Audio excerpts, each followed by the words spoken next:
memberkati orang yang supaya menjadi berkat bagi seluruh umat yang hadir dalam ibadah pagi ini.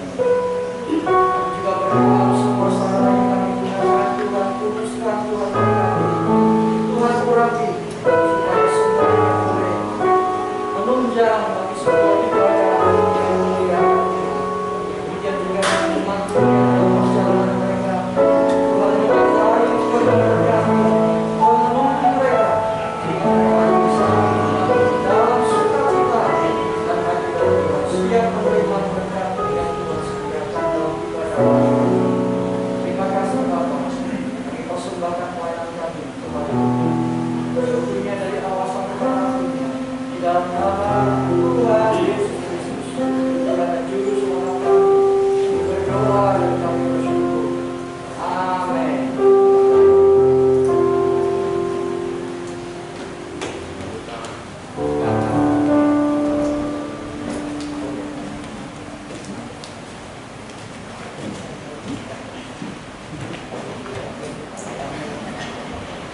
Shalom. Shalom, selamat pagi Bapak Ibu yang dikasih Tuhan. Apa kabar semuanya? Semuanya bersukacita pagi hari ini, siap untuk memuji dan menyembah Tuhan. Amin. Mari Bapak Ibu Saudara, kita boleh bersyukur kalau pagi hari ini kita boleh bersama-sama di rumah Tuhan. Kita mau menaikkan syukur kita, sembah kita, karena Tuhan Yesus sungguh baik buat setiap kita. Karena kemurahan Tuhan, karena anugerah Tuhan, Tuhan masih memberikan kesehatan buat setiap kita. Mari Bapak Ibu Saudara, kita mau siapkan hati kita mau fokus, kita mau tinggalkan sejenak pergumulan masalah kita. Saat ini bagian kita hanyalah menyembah Tuhan. Amin. Haleluya. Apapun masalah pergumulan kita, kita percaya kita punya juru selamat, kita punya Tuhan Yesus yang setia, yang selalu menolong kita. Haleluya. Terima kasih Tuhan. Kami mengucap syukur Yesus pada pagi hari ini. Mari Roh Kudus menjamah setiap kami, urapi setiap kami, biar Roh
pagi hari ini, jadi oleh pertolongan di dalam nama Tuhan, Allah kita Khalik langit dan bumi, Allah kita yang setia, Allah yang tiada pernah meninggalkan perbuatan tangannya.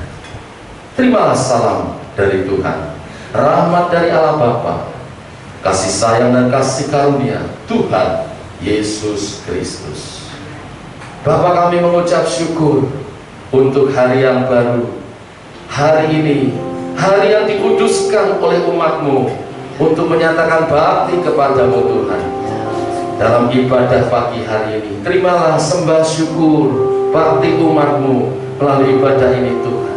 Kami datang merendahkan diri, urapi semua yang mengambil bagian dalam pelayanan, biar kami bersuka cita di dalam hadirat Tuhan, menerima segala yang baik dari-Mu Tuhan. Dalam hadirat-Mu ada kasih, kekuatan, dan kebenaran firman yang menuntun jalan kami hari demi sehari. Yang sakit peroleh kesembuhan, ada pertolongan daripada Tuhan, ada kekuatan baru, pimpinan dan penyertaan yang daripada-Mu. Dari awal pertengahan sampai akhirnya, kami menyerahkan ibadah ini dalam nama Tuhan Yesus Kristus. Amin. Haleluya, puji nama Tuhan. Semuanya bersukacita. Amin. Mari yang bersukacita bisa tengok sebelahnya kanan kiri.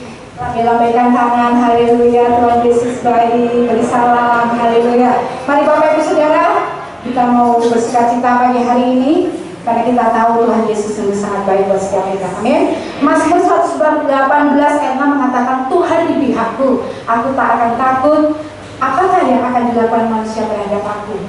Amin. Kita percaya bahwa Tuhan memberikan kemenangan buat setiap kita. Amin. Apapun masalah pergumulan kita tahu bahwa Tuhan yang memberikan kemenangan buat setiap kita. Haleluya. Mari kita pujikan dengan segenap hati kita. Kita katakan bahwa kita lebih dari pemenang. Haleluya.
Maret 2021. Petugas ibadah minggu depan, ibadah pagi 21 Maret, pemimpin pujian Ibu Desi, singer Saudari Abigail, Saudari Serli, penyambut jemaat Bapak Ibu Yanto, pembawa firman Bapak Pendeta Budi Cihadono. Tema rancanganmu indah bagiku. Ibadah sore yang pemimpin pujian Bapak Budi Bagian, singer Ibu Linda, Bapak Suteja, penyambut jemaat Bapak Ibu Sartono, pembawa firman Bapak Pendeta Muda Triseno. Tema rancangan indah bagiku. Ucapan terima kasih kami atas nama Majelis dan Jemaat Gereja Isa Al-Masih Purworejo mengucapkan terima kasih kepada Bapak Pendeta Denny Lumempau yang nanti akan melayani dalam ibadah minggu pagi ini.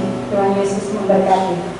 Ucapan selamat atas kemurahan Tuhan, kami atas nama majelis dan jemaat mengucapkan selamat kepada Bapak Ibu Yeta Pramudari, putra Bapak Ibu Jaka Sulistiana atas kelahiran putranya Nathanael Yasa Kanugari yang telah lahir dengan baik dan lancar. Kiranya Tuhan memberkati dengan kesehatan dan pertumbuhan yang baik.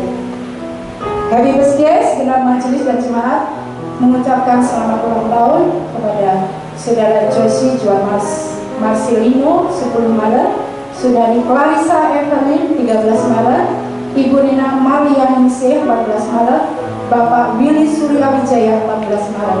Kiranya Tuhan Yesus memberkati dengan keberhasilan, kekuatan, kesehatan, dan berkat-berkatnya yang melimpah.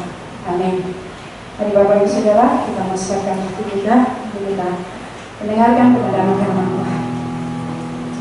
Mari kita percaya bahwa saat ini kita boleh mengalami masa-masa yang sulit, tapi tetap karunia Tuhan yang sungguh baik, Yesus yang bisa kita percayai, janjinya yang sungguh sangat menguatkan setiap kita, bahwa hanya di dalam Yesus setiap masalah pergumulan kita ada jawaban di dalam hidup.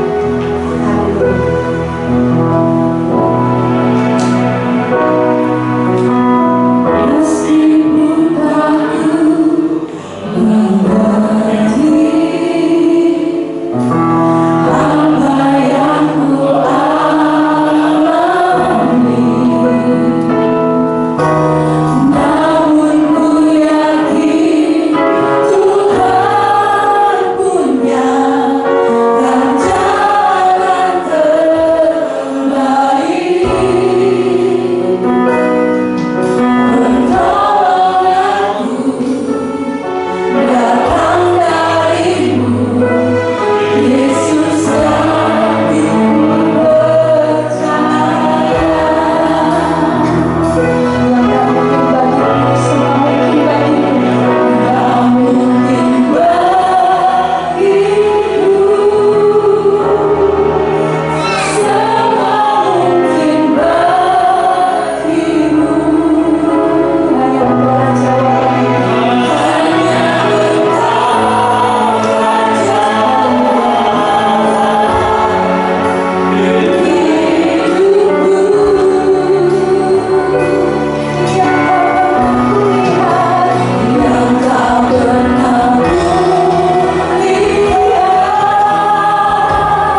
Allah yang hebat, yang besar.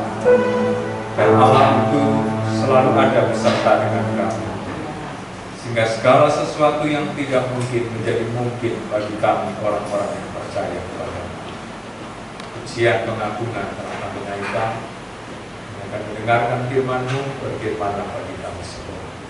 Dalam nama Tuhan Yesus kami sambung firman. Haleluya. Shalom Bapak Ibu. Baru pertama kali ini saya pakai jambul Fir'aun nih ya. Ya semoga bisa menyesuaikan. Kalau enggak ya saya copot aja. Ya terima kasih buat kepercayaan yang sudah saya melayani di ibadah pagi di Gereja Salmasi tempat ini. Mari Bapak Ibu Saudara kita memanfaatkan waktu yang ada, kita mendengar dan belajar dan kebenaran firman sesuai dengan tema kita, yaitu Tuhan ada di pihakku. Berdasarkan tema itu, saya mengajak kita untuk melihat 3 ayat. Yang pertama, kita lihat dahulu di dalam kitab Mazmur pasal 118 ayat yang ke-6 dan ayat yang ke-7. Mazmur pasal 118 ayat yang ke-6 dan ayat yang ke-7. Setelah itu kita akan sambung dalam surat Roma pasal 8 ayat 31. Demikian bunyi firman Tuhan, Mazmur 118 ayat 6 dan 7. Tuhan di pihakku, aku tidak akan takut. Apakah yang dapat dilakukan manusia terhadap aku? Tuhan di pihakku, menolong aku. Aku akan memandang rendah mereka yang membenci aku. Satu ayat lagi, Roma pasal 8 ayat yang ke-31. Sebab itu, apakah yang akan kita katakan tentang semuanya itu? Jika Allah di pihak kita, siapakah yang akan melawan kita? Saudara, 3 ayat ini bertemakan Tuhan ada di pihakku. Baik Daud, baik pemazmur maupun Rasul Paulus ketika menyampaikan ayat-ayat ini ada di dalam nuansa perjuangan, ada di dalam nuansa peperangan. Raja Daud ketika menyampaikan ayat ini, kalau saudara telusuri ayat-ayat selanjutnya, dia ada di dalam keadaan yang dikepung oleh musuh. Dia sedang berhadapan, dia sedang berperang dengan musuh yang jumlahnya lebih dari 1. Lalu kemudian kalau kita lihat dalam surat Roma pasal 8 ayat 31, Paulus mengirimkan surat kepada jemaat Tuhan di Roma yang potensi tekanan dan aniayanya begitu besar, baik dari pemerintahan Roma maupun orang-orang Yahudi yang ada di Roma. Jadi saudara, 2 situasi ini sama. Situasi Daud, situasi pemazmur, situasi surat Roma, jemaat Tuhan di Roma sama. Yaitu situasi pergumulan, situasi perjuangan, situasi peperangan. Dan hal yang wajar ketika seseorang berperang itu ingin mendapatkan dukungan, ingin ada sebanyak mungkin orang-orang yang ada di pihak dia. Itu hal yang wajar. Ketika Daud berperang dan kemudian harus berhadapan lebih dari 1 musuh, dia ingin mendapatkan dukungan. Kalau bisa, dia memiliki banyak orang-orang yang ada di pihak dia. Lalu kemudian dia berkata, Tuhan ada di pihakku. Kebutuhan untuk keberpihakan itu terpenuhi. Bahkan kebutuhan keberpihakan itu datangnya langsung dari Tuhan, dipenuhi oleh Tuhan. Jadi Daud merasa senang. Jemaat Tuhan di Roma juga demikian. Ketika membaca surat Paulus, mereka ada di dalam tekanan, mereka ada di dalam potensi aniaya dari kaisar-kaisar Roma yang bengis. Lalu kemudian Rasul Paulus berkata, jika Allah di pihak kita, siapa lawan kita? Kebutuhan keberpihakan itu terpenuhi. Minimal secara psikologis mereka ayem, anteng, tenang. Karena ada pihak yang ada di pihak mereka, dan itu adalah Allah. Kita lihat di berita sekarang ini, ada salah satu partai, lalu kemudian di dalamnya ada konflik internal. Masing-masing ingin supaya ada orang-orang yang berpihak kepada dia, kepada kelompoknya. Entah pergi ke lembaga ini, entah pergi ke tokoh ini, pergi ke tempat lain. Pokoknya sebanyak mungkin kalau bisa ada orang-orang yang berpihak. Itu wajar. Kenapa saudara? Karena itu kebutuhan. Malah dalam situasi peperangan, dalam situasi perjuangan, kebutuhan utama itu adalah orang yang mau berpihak, orang yang mau mendukung. Bolo itu yang sangat dibutuhkan. Sama lah kalau kita lagi konflik sama tetangga yang gitu, sudah konflik sama tetangga, kita pasti cari dukungan. Yang kita sasar siapa? Orang-orang yang pernah ribut sama musuh kita. Kita datang bilang, udah bener kayak macam waktu itu ngomongin gini-gini. Kita rasa senang kan ada orang yang berpihak pada kita. Padahal sebenarnya orang itu memang lagi berseteru juga dengan musuh kita. Sama musuh kita juga pasti cari orang-orang yang mau berpihak, cari bolo, saudara. Dan ketika sudah diperoleh, tenanglah jiwa. Walaupun sebenarnya bolo itu belum tentu ngapa-ngapain, malah bisa menjerumuskan, saudara. Tapi paling enggak sudah tenang dulu. Nah, situasi yang dialami oleh Daud seperti itu, memunculkan kebutuhan adanya bolo, adanya pendukung, adanya yang mau berpihak kepada dia. Situasi jemaat Tuhan di Roma juga demikian. Kami minoritas, kami dimusuhi oleh orang-orang Yahudi, kami dimusuhi oleh orang-orang Roma, bahkan oleh pemerintah Roma. Lalu siapa yang mau berpihak kepada kami? Rasul Paulus mengirim surat dan memberitahu Allah ada di pihak kita. Nah, saudara yang terkasih dalam Tuhan, ayat ini juga datang kepada saya dan saudara. Yang mungkin saat ini kita sedang bergumul, sedang berjuang, sedang berperang. Lalu kita bertanya-tanya, siapa yang ada di pihak kita? Apalagi kita lagi berperang, bergumul masalah pandemi, masalah krisis ekonomi. Mau cari teman siapa? Cari teman yang lain juga sama lagi berperang. Cari dukungan, yang lainnya juga sama, mereka juga butuh dukungan. Tidak sedikit pengusaha-pengusaha yang mengalami rugi, mengurangi karyawan, merumahkan karyawan, omsetnya turun, bahkan ada yang tutup. Berarti juga ada banyak karyawan-karyawan juga yang kehilangan pekerjaan. Mereka mau mencari dukungan kepada karyawan lain, belum bodoh nasibnya. Mungkin saat ini kita sedang berperang, berjuang dan tidak tahu siapa yang bisa mendukung kita. Tetapi firman Tuhan katakan, Allah ada di pihak umat-umat. Allah ada di pihak kita. Saya akan lanjutkan dengan uraian-uraian selanjutnya. Jadi melalui pendahuluan ini, kita bisa memperoleh sedikitnya dua pengertian. Yang pertama, ayat ini ada di dalam nuansa peperangan, ada di dalam nuansa pergumulan, ada di dalam nuansa perjuangan.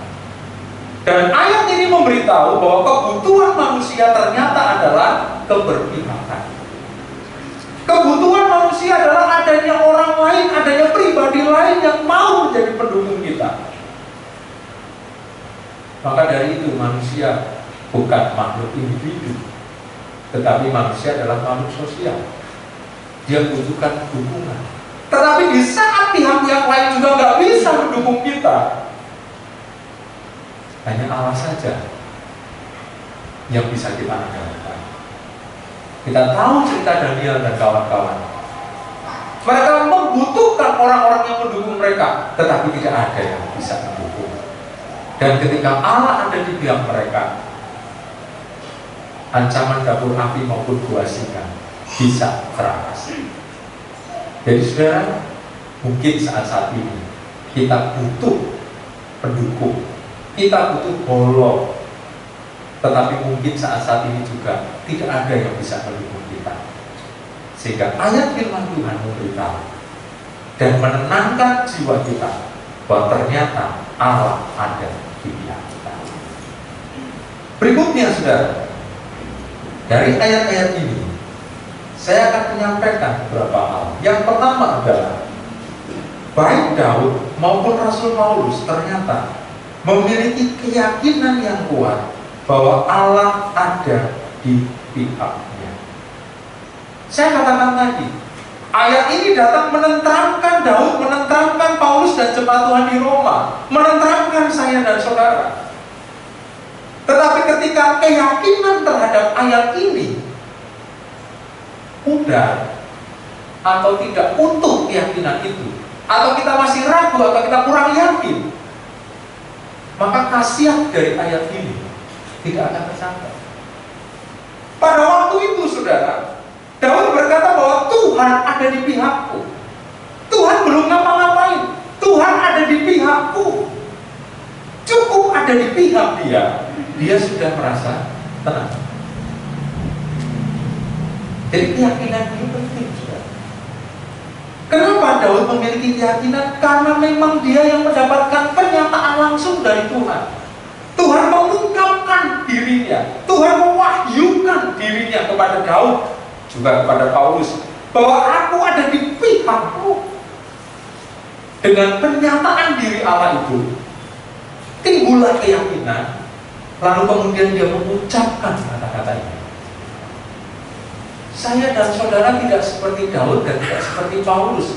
Kita bukan penerima wahyu, kita bukan penerima penyataan, kita bukan penulis Alkitab, tetapi justru kita sudah terima Alkitab yang utuh. Kita sudah terima pernyataan yang utuh dari Kejadian sampai Wahyu. Harusnya keyakinan kita 7 kali lipat lebih hebat dari Daud dan Paulus. Daud mendapatkan pernyataan dari Allah. Ya, sejauh yang Allah nyatakan kepada Daud, itu saja sudah memunculkan keyakinan. Paulus mendapatkan pernyataan sejauh yang Allah nyatakan kepada Paulus. Paulus tidak mendapatkan pernyataan yang diterima oleh Yesaya. Tetapi saya dan saudara, baik Kejadian, pernyataan Allah kepada Musa, sampai pernyataan Allah kepada Rasul Yohanes, itu sudah ada di tangan kita. Komplit Alkitab itu. Keyakinan itu muncul. Kenapa? Karena Allah sudah mengungkapkan dirinya kepada saya dan saudara dalam firman. Jadi ayat ini tidak akan berdampak apa-apa kalau kita tidak punya keyakinan itu juga. Kok sepele banget kayaknya berbicara keyakinan. Kalau kita lagi mendengarkan firman ini, rasa-rasanya, oh iya sepele, gampang, saya bisa yakin kok.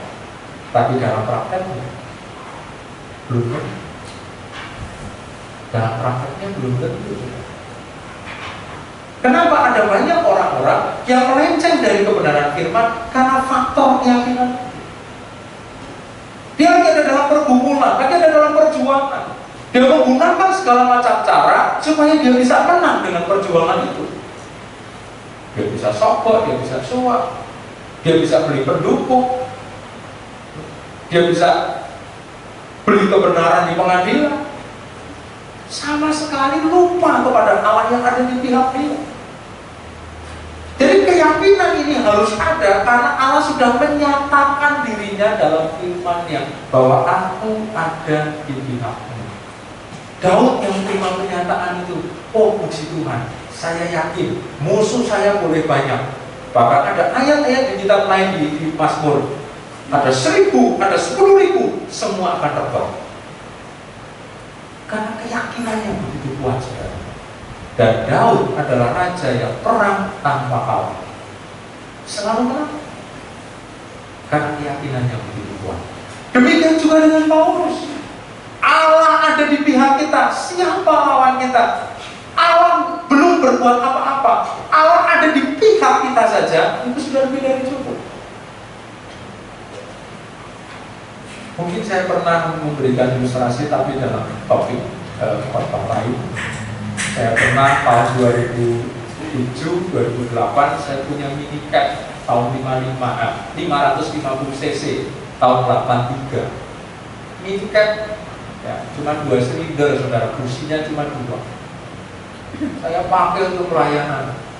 Dari Pituru pulang ke Purworejo, itu kalau sore, dulu saudara, bis-bis yang ke Jakarta itu banyak. Jadi ketika bis-bis dari arah Jogja itu mau nyelip, seringkali saya harus ngalah mobil ya. Mini cab tua, 2 silinder, harus lawan sama bis besar. Tapi berapa kali ketika ada bis mau nyelip nggak jadi, bis mau nyelip nggak jadi, saya pikir kenapa? Karena di belakang saya ada truk gandeng. Dia nggak takut dengan saya, takut dengan truk yang di belakang.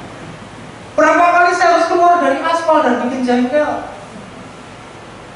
Mobil tua, kecil, sopir bisnya sudah ngira-ngira dia nekat karena saya masih ada tanah yang masih bisa keluar dari aspal. Tapi berapa kali nggak jadi karena ada truk di belakang. Truknya nggak ngapa-ngapain, cuma ada di belakang saja. Nah inilah saudara keyakinan kita, Allah yang Maha Besar itu ada bersama kita, ada di pihak kita. Dan Allah nggak usah ngapa-ngapain, diam saja, musuhnya yang takut. Nah oleh karena itu, yang harus kita pastikan dulu adalah kualitas keyakinan terhadap firman yang berkata Allah ada di pihak kita. Jemaat Tuhan di Roma sebagai penerima surat Rasul Paulus diharapkan oleh Paulus juga ketika membaca ayat itu, bangkitlah keyakinannya sehingga bisa menjalani kehidupan di Roma yang penuh dengan tekanan. Jadi memang betul saudara, iman, keyakinan terhadap penyataan Allah, terhadap firman itu sangat penting. Dimiliki oleh Daud, dimiliki oleh Paulus, diharapkan dimiliki oleh jemaat Tuhan di Roma, diharapkan dimiliki oleh saya dan saudara secara konsisten. Jangan hanya seminggu kita memiliki keyakinan yang bagus, tapi seterusnya kita harus memiliki keyakinan yang bagus. Ada banyak sekali godaan-godaan dalam hidup kita ketika kita berperang untuk kemudian kita mengambil cara-cara yang di luar firman. Dan kalau itu kita lakukan, berarti ada masalah di keyakinan kita. Betul saudara, ada masalah di keyakinan kita. Apapun yang melanggar kebenaran firman lalu kita lakukan dan menang perang kita, perang boleh menang, tetapi keyakinan itu ternyata bermasalah. Ada banyak sekali kesaksian-kesaksian hanya berpasrah, hanya berserah kepada Tuhan, tidak mau menggunakan cara-cara yang di luar kebenaran firman, dan kemudian alami kemenangan. Berarti dia double kemenangannya, menang dari persoalan, menang dari masalah iman. Imannya ternyata berkualitas. Yang berikutnya saudara, yang kita bisa perhatikan dari ayat ini, keyakinan akan dampak dari Allah di pihak kita. Saya akan mengajak saudara memperhatikan kepada ayat pokok kita, Mazmur pasal 118 tadi. Saya baca ayat-ayat yang selanjutnya. Mazmur pasal 118 ya. Saya baca ayat yang ke-8 dan seterusnya. Lebih baik berlindung pada Tuhan daripada percaya kepada manusia. Lebih baik berlindung pada Tuhan daripada percaya kepada para bangsawan. Segala bangsa mengelilingi aku demi nama Tuhan. Sesungguhnya aku pukul mereka mundur. Mereka mengelilingi aku, ya mengelilingi aku demi nama Tuhan. Sesungguhnya aku pukul mereka mundur. Mereka mengelilingi aku seperti lebah. Mereka menyala-nyala seperti api duri demi nama Tuhan. Sesungguhnya aku pukul mereka mundur. Aku ditolak dengan hebat sampai jatuh, tetapi Tuhan menolong aku. Ini hanya beberapa saja dampak dari keberpihakan Tuhan kepada Daud. Musuhnya itu mengelilingi seperti lebah, saudara. Kalau saudara lagi main di kebun lalu secara nggak sengaja di situ ada sarang lebah, Lalu lebahnya pada keluar semua, paniknya minta ampun sudah. 100 lebah, gak usah lah 100-100-nya itu nyentuh kita, satu saja sudah bikin sengsara. Musuhnya Daud itu seperti lebah. Aku pukul mundur mereka. Demi nama Tuhan, aku pukul mundur mereka. Ayat-ayat yang dibawa ini sangat tergantung dengan ayat pokok tadi. Kenapa? Karena Tuhan ada di pihaknya. Kalau nggak ada ayat 6 dan ayat yang ke-7, nggak akan terjadi ayat-ayat yang saya baca tadi. Jadi saudara, ketika Allah ada di pihak kita, kita sudah bisa pastikan hasil akhirnya. Yaitu apa? Menang. Amin. Kalau kita masih ragu dengan hasil akhir, berarti kita ragu dengan kebesaran Tuhan. Bukan lagi main prediksi, sudah dipastikan kalau Allah ada di pihak kita, kita pasti menang. Persoalan apapun, masalah apapun, kita sudah ikut kebenaran firman, sepertinya kita kalah, jalani saja saudara, kita akan melihat kemenangan. Dan ini yang disampaikan Daud, saudara. Menangnya menang hebat, menang yang memukau, mengagumkan. Mereka mengelilingi aku, mereka mengeroyok aku seperti lebah, tetapi aku pukul mundur mereka 3 kali. Ayat ini. Jadi seberat apapun lah perjuangan pergumulan kita sekarang sedang berhadapan dengan apa? Ya, sakit penyakit, ya, persoalan rumah tangga, persoalan ekonomi. Ini corona ini dampaknya macam-macam sudah. Karena di ekonomi, karena di masalah rumah tangga, suami dirumahkan, penghasilan menurun, sensitif, padu, ribut, kekerasan dalam rumah tangga, lalu kemudian pisah sementara, macam-macam, diambang perceraian. Ada jemaat yang kami layani juga demikian lagi menghadapi masalah rumah tangga. Ngobrol-ngobrol katanya yang mengajukan perceraian banyak, saudara. Bukan hanya dari kalangan orang Kristen saja. Rumah tangga ini bisa nggak dipertahankan? Kok sepertinya persoalannya besar, persoalannya berat. Bagaimana dengan masa depan anak-anak kita? Yang baru wisuda kemarin, sudah wisudanya online. Habis itu cari pekerjaan susah. Mau daftar di kantor lah, sementara karyawan kantor lagi dikurangi. Terus bagaimana? Kok sepertinya berat ini?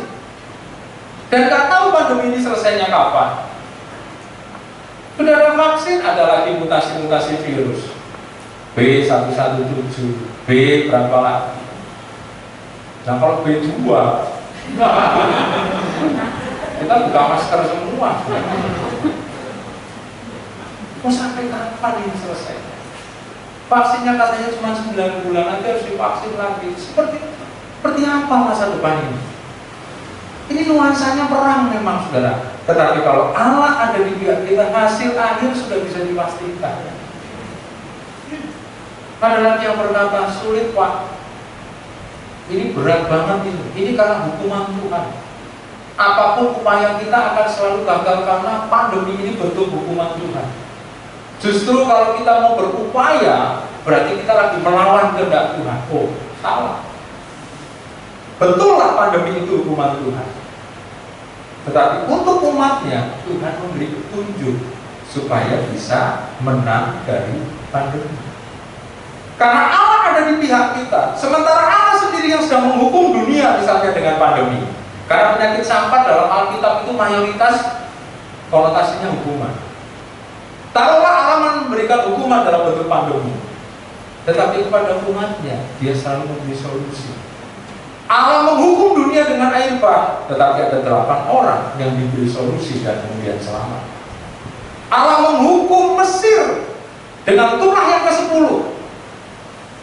Gosien Israel juga kena, tetapi Allah yang berpihak kepada mereka memberi solusi. Buat tanda darah. Bahkan bukan hanya kepada Israel, kepada orang Mesir yang sudah bertetangga baik, berhubungan baik dengan orang-orang Israel, tahu cara itu dan memasang tanda darah di 2 tiang dan ambang atas selamat, anak sulungnya nggak mati. Tahu pandemi ini hukuman Allah, tetapi di satu sisi Allah memberi solusi karena Dia ada di pihak kita. Allah sedang menghukum Mesir, tetapi Allah ada di pihak umat Allah yang ada di Mesir. Jadi sesulit apapun, seberat apapun peperangan yang sedang kita alami, karena apa, sebab apa, hasil akhirnya pasti menang. Pertanyaan yang sulit yang saya jawab adalah, ketika ada persoalan, peperangan yang melibatkan orang Kristen dengan orang Kristen, nah ini saudara. Yang satu bilang Allah ada di pihakku, yang satu bilang Allah ada di pihakku. Pingsut aja. Kira-kira menang yang mana? Kalau dua-duanya menang kan nggak mungkin, salah satu harus kalah. Ya lebih baik yang salah satu ngalah, terus damai. Kan ada yang sekitar-sekitar di pengadilan, orang Kristen dengan orang Kristen. Kakak adik rebutan warisan, lalu kemudian di pengadilan Kristen sama Kristen, aliran karismatik sama-sama karismatik, saudara. Sini pakai ayat Mazmur 118:67, sini pakai ayat Roma 8:31. Sakti yang mana? Sama-sama bahasa roh semua, saudara. Punya mantra semua. Itu kira-kira yang menang siapa? Ya sudahlah, salah satu ngalah, damai, kan menang semua. Tetapi yang saya maksudkan, saudara, pergumulan apapun, seberat apapun, kalau Allah ada di pihak kita, hasil akhir pasti menang. Masih satu bagian lagi, di bagian yang terakhir. Ini yang harus kita tahu. Mengapa Allah mau berada di pihak kita? Jangan-jangan ini hanya klaim kita saja. Kalau Daud, ya, karena dia yang terima penyataan langsung, dan hasilnya sudah kelihatan, musuh-musuhnya kalah. Paulus, dia rasul, dia menerima penyataan langsung. Jemaat Tuhan di Roma kuat-kuat. Bahkan jemaat Tuhan di Roma ketika mengalami tekanan yang begitu berat sampai kepada masa Kaisar Nero, mereka juga tetap kuat, dan akhirnya Kaisar Konstantin jadi Kristen. Jadi jemaat Tuhan di Roma sudah mengalami hasil dari ayat ini. Tapi bagaimana dengan saya dan saudara? Jangan-jangan kita hanya klaim diri saja, wah Allah ada di pihakku, tapi belum tentu. Saya pastikan Allah benar-benar ada di pihak kita. Mengapa? Yang pertama, saudara, alasan yang pertama adalah karena kasih setianya tidak pernah berubah. Tadi kita baca Mazmur 118 ayat 6 sampai 7. Tapi coba kita mundur beberapa ayat di atasnya.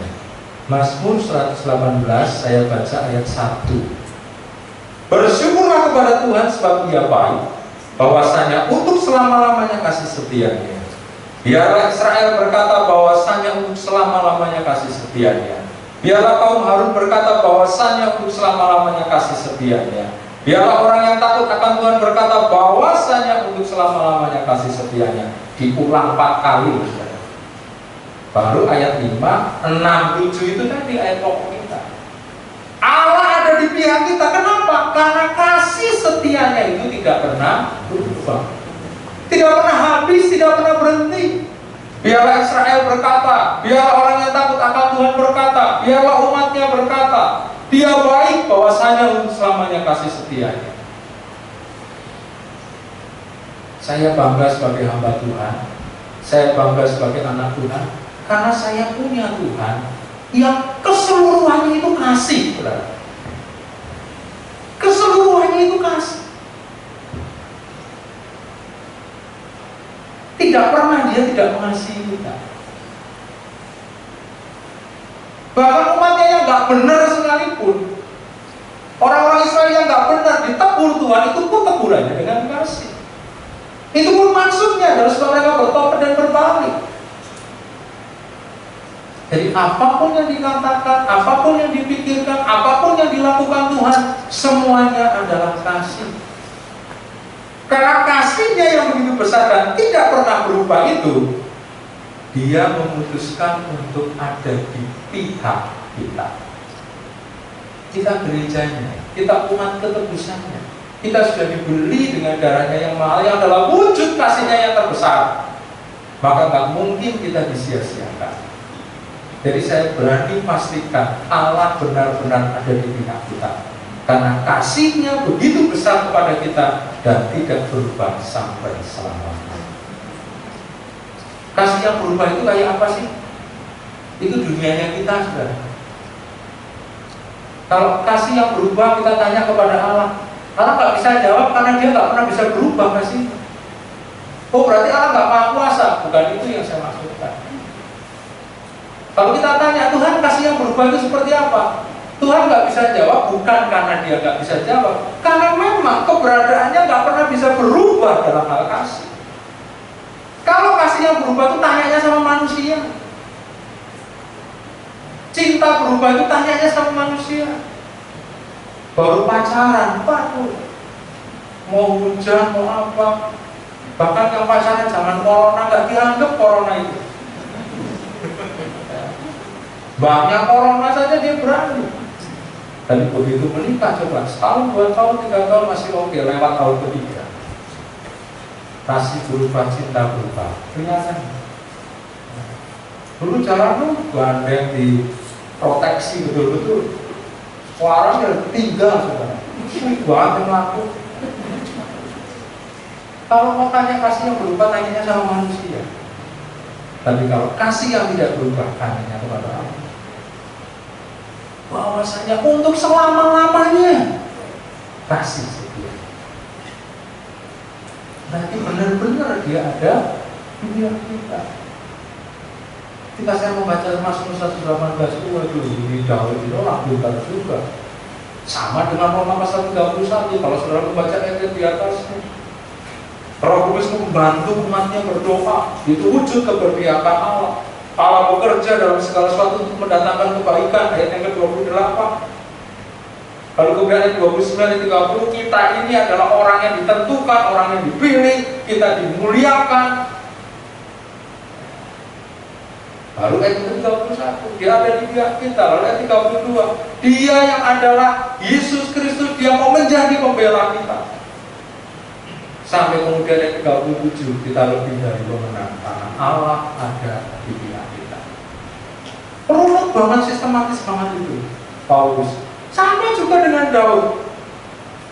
Karena cuma pengembala domba, tapi pintar juga. Ketika dia menguraikan wahyu Allah ini, rumit sekali, sehingga kita mudah untuk mengikutinya. Oh puji Tuhan, berarti benar Allah ada di pihakku, karena kasih setianya tidak pernah berubah. Yang kedua, yang terakhir saudara, kenapa Allah ada di pihak kita? Karena kita umatnya, bahkan kita anak-anaknya. Saya baca lagi ayat yang kedua dari Mazmur 118. Biarlah Israel berkata bahwasanya untuk selama-lamanya kasih setianya. Siapa Israel pada waktu itu? Umat Allah. Saya mengajak kita melihat dalam Roma tadi, Roma 8 ya. Ayat yang ke-23 mengatakan seperti ini.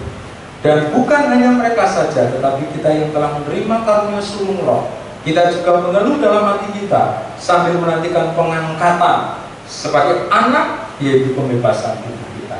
Semua orang mengeluh. Semua manusia dalam dunia ini alami pergumulan, termasuk kita yang disebut anak. Sampai kita nanti akan mengalami pengangkatan, diubah tubuhnya, lalu kemudian kita akan alami pengangkatan. Jadi kita disebut anak di Roma pasal 8 ayat 23. Bahkan kalau sudah lihat di ayat sebelumnya, anak itu dipimpin oleh Roh Allah. Fasilitasnya luar biasa sekali untuk anak-anak Allah. Hidupnya dipimpin oleh Roh Allah. Baru ayat 31 tadi, Allah di pihak kita. Kenapa Allah mau ada di pihak kita? Karena kita anak. Amin. Kita umat, dia raja. Gak ada raja yang gak belain umatnya, saudara. Raja yang gak benar itu yang gak membela umatnya. Pasti. Ada warga kita Indonesia di luar negeri lalu kemudian dilecehkan atau bagaimana di sana atau disiksa, pasti pemerintah Indonesia akan mengirimkan nota protes. Karena pemerintah Indonesia ada di pihak rakyatnya. Pemerintah Indonesia manusia yang penuh kelemahan saja berpihak kepada umatnya, apalagi raja yang sempurna. Dan kita anaknya, saudara. Salah-salah anak, bapak tetap membela anak, pasti.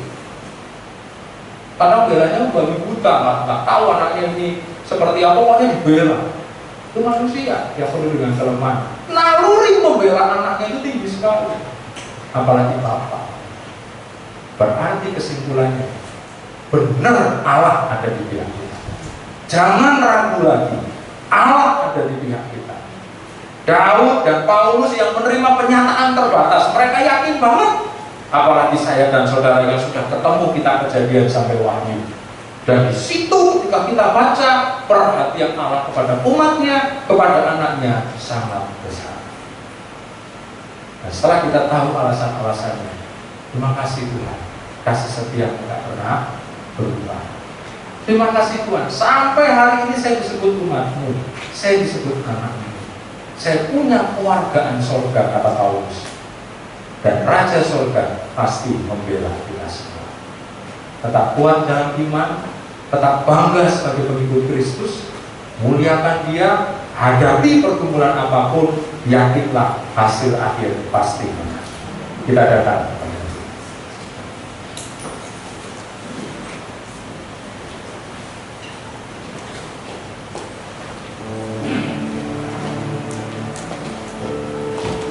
Haleluya.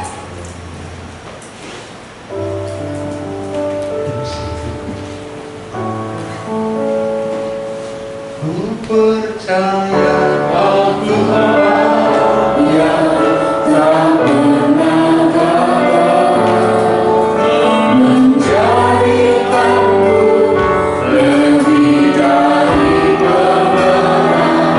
Ku percaya Kau Tuhan yang tak pernah menepati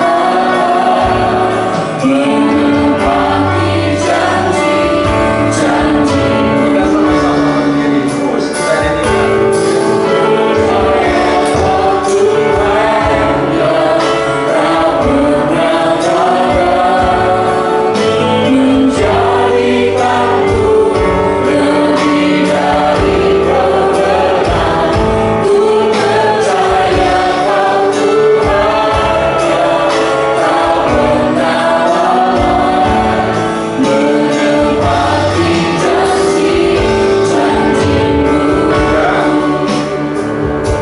Alkitab dari dulu sampai kapanpun gak akan berubah.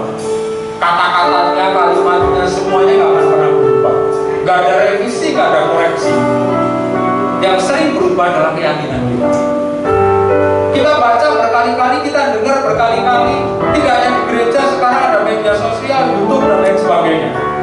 Tetapi seringkali persoalan ada di keyakinan. Oleh karena itu, tema kita mengingatkan supaya keyakinan kita jangan bermasalah. Keyakinan kita harus konsisten. Melalui firman ini diharapkan keyakinan kita kembali kuat. Betul Allah ada di pihak kita. Kasihnya tidak pernah berubah. Kita adalah Tuhan, kita adalah anak. Hadapi apapun, karena kita lemah dan lemah. Dan kita kembali pujian ini. Bukan selanjutnya saya serahkan. Ku percaya Kau Tuhan yang tak pernah gagal, menjadikanku lebih dari pemenang. Ku percaya Kau Tuhan yang tak pernah gagal, menepati janji-janji.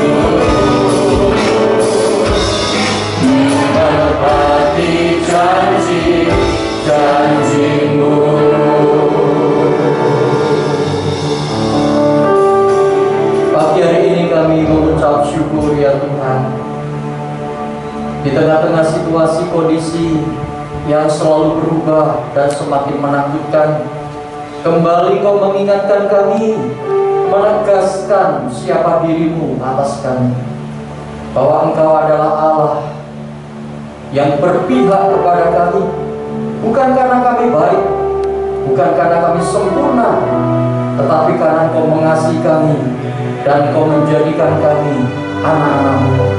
Terima kasih Bapa, terpujilah nama-Mu.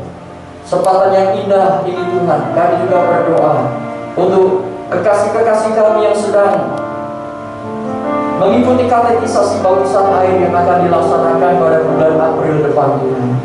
Ada 12 jiwa mungkin lebih yang dipersiapkan untuk mereka menyerahkan hidup mereka kepada Tuhan. Kami berdoa kiranya Tuhan semakin meneguhkan iman, mengkokohkan iman mereka, untuk mereka tetap setia kepada Tuhan, bahkan menyerahkan hidup mereka untuk Tuhan pakai melayani Tuhan. Sebab kami percaya Tuhan, rancangan bagi setiap kami semuanya, orang-orang yang menyerahkan hidup kepada Tuhan, akan Tuhan pakai secara luar biasa, akan Tuhan berkati dengan berkat yang melimpah. Terima kasih Bapa, kami menyerahkan kekasih-kekasih kami ini kepadamu. Kami juga teringat saat ini Tuhan untuk jemaat Tuhan yang dalam keadaan lemah tubuh. Saat ini khusus kami berdoa untuk Ibu Dewi KS yang Tuhan Yesus saat ini tidak bersama-sama dengan kami. Tuhan, kami menyatukan hati kami. Tuhan, turunkan kuasa-Mu kepadanya, pulihkan kesehatannya, dan sembuhkan dia Tuhan dengan kuasa-Mu yang ajaib. Terima kasih Bapa, kami menyerahkan seluruh kehidupan kami sepanjang minggu ini kepada Tuhan. Apa yang kami lakukan dalam kehidupan kami, pekerjaan tangan kami, keluarga kami, apapun yang kami kerjakan, Tuhan, kami mau selalu memandang Engkau dan kami mau selalu berserah diri kepada Tuhan. Sebab kami yakin Tuhan, Engkau selalu menuntun kami, Engkau membimbing kami dengan kasih dan kebaikan-Mu, dan Engkau akan selalu memberikan kepada kami proteksi dan perlindungan. Kami adalah biji mata-Mu, kami dibeli dan ditebus dengan darah yang mahal, dan kami bukan lagi milik diri kami sendiri, tapi milik Tuhan yang sudah membeli hidup kami. Terima kasih Bapa, terima kasih. Berkati seluruh para pelayan Tuhan yang ikut ambil bagian dalam ibadah pada pagi hari ini. Memberkati pekerjaan tangan mereka, memberkati kehidupan rumah tangga mereka, memberkati segala yang mereka rindukan dalam hidup ini. Terima kasih Bapa. Sebentar kami pulang, kami menyerahkan kehidupan kami pada hari ini kepada Tuhan, dan setiap kami semuanya akan pulang dengan berkat yang Tuhan berikan atas kami. Mari kekasih Tuhan, kita bersama-sama angkat hati kita di hadapan Tuhan, dan kita akan pulang dengan membawa berkat yang daripada-Nya.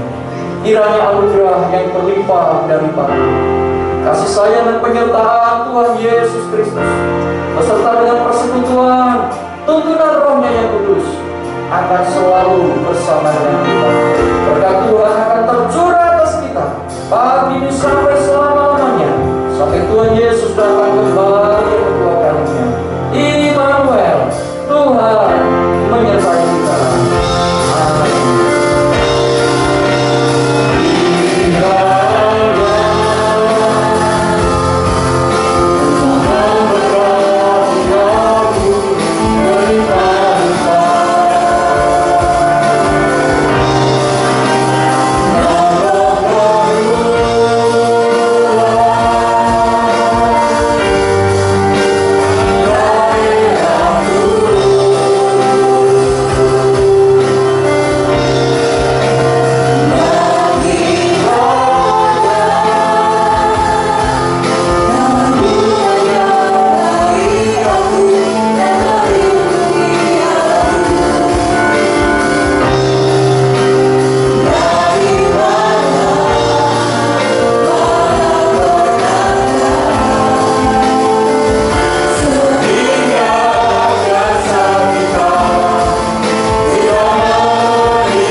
kami menyambut keluarga dari Bali, keluarga dari saudara Rian.